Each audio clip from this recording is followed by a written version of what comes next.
Ayun mga kamarites, kumusta po ang lahat? Andito po muli ang lingkod, Sal TV official muling nagbabalik. At ayan, tapos na po tayo ng ating duty, tayo ay pauwi na pero dito na tayo mag-reaction. Ano?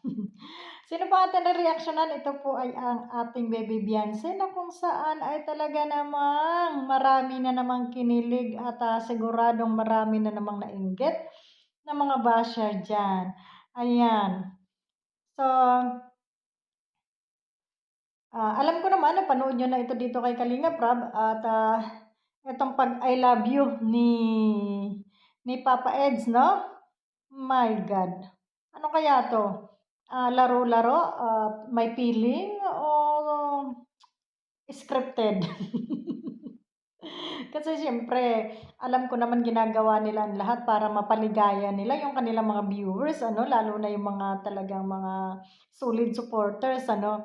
So, ayun. Pero, ito pa nga ipapaalala natin, sakali mang sila ay hindi magkatuluyan, ay huwag tayong masyadong dibdibin at damdamin kasi nga mga bata pa yan, ano. O si Papa Ed, sabihin na natin medyo may edad na, pero si YP po ay nag-aaral pa at bata pa. So, yung kung ano lang yung ating napapanood, i-enjoy lang po natin. At wag po tayong mag-expect ng talagang sabi nga ay pantasya na gaya ng mga nakaraan ano na halos ay may nag-iyakan, halos may kulang na lang magsabunutan.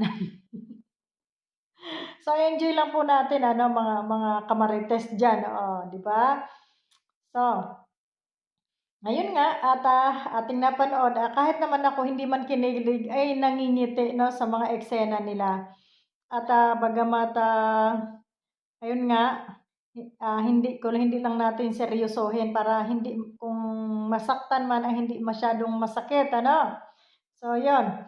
At alam ko, talaga namang mga kinikilig ang mga lola diyan ano. Sa mga kinikilig at yun nga tingnan nga natin itong mga kinikilig na ito. Mhm.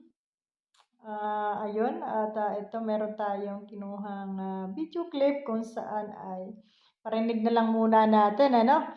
Mhm. Mhm. Ayan.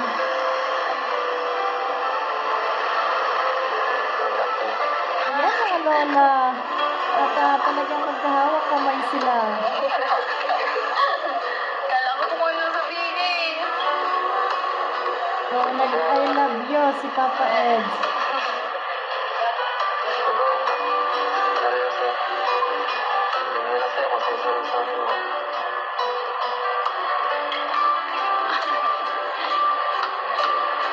So, ayan naku, ang mga kalolahan diyan ay talaga namang abot tenga ang mga ngiti siguro, no? At paulit-ulit na pinapanood o minamaraton itong ah, vlog ni Kalinga Prab, ano?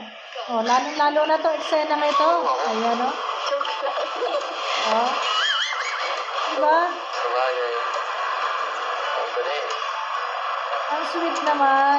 Oh, lalo na si Trevor dyan. Naku, naku. Talaga naman siguro yung nakikinikinita ko na yung mga mukha nitong mga ito, yung mga kilig na kiligan. Ayan, pampa-good vibes lang po tayo.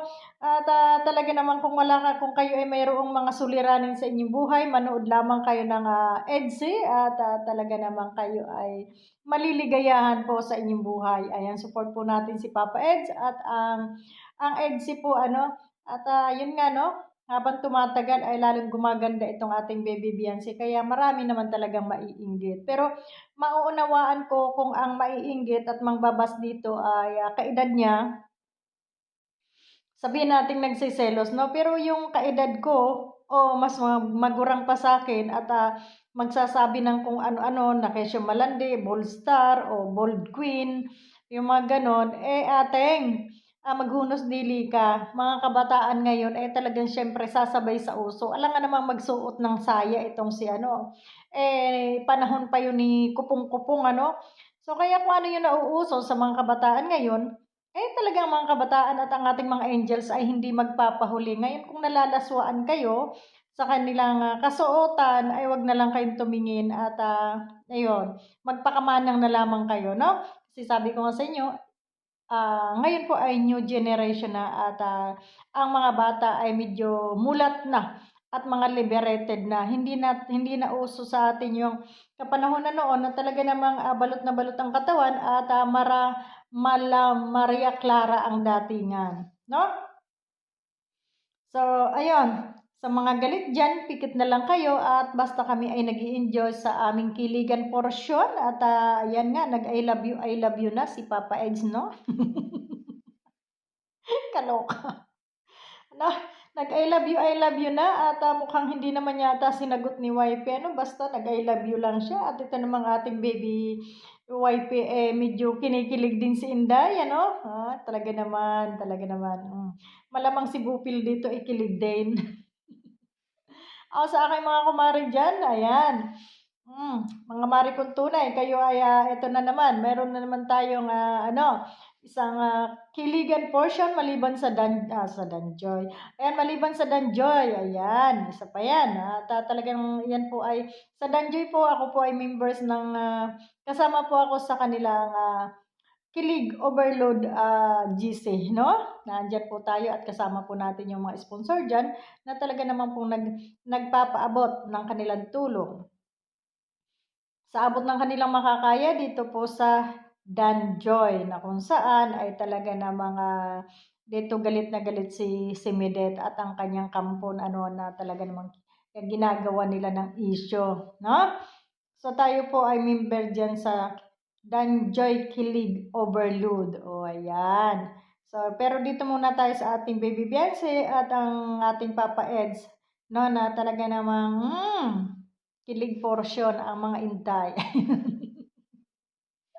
Ay, congrats sa mga kinikilig dyan. At yan, sa walang sawang panonood nyo. Maraming maraming salamat po. At sa panonood ninyo ay nakakatulong yan sa, ah, sabi nga ay nalilikom na pondo ni Kalinga Prab at para maipagpatuloy ang kanilang pagpapabahay kay Beyonce. Kasi yung pabahay, medyo mahal po talaga yung magpabahay, no? Kaya sa mga manonood, huwag nyo na pong i-skip ang kanilang mga ads at isama nyo na rin ang aking ads. Huwag nyo na rin i-skip nang sa ganon ay tayo ay masaya ang ating Pasko, no? Kahit konti meron na yan.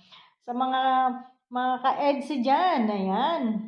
Shoutout po sa inyong lahat at ito na inyong hinihintay na mga pakilig, pampawala ng stress.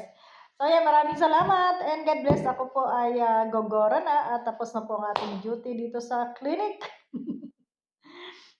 Na kung saan ay Sunday po ngayon at ayan, wala namang pasyente. Ayan. Bye-bye sa inyo lahat and God bless. Pasupport po sa Danjoy natin at sa ating EDSI at sa lahat po ng love team ng Kalingap ay support po natin sila. Bye-bye!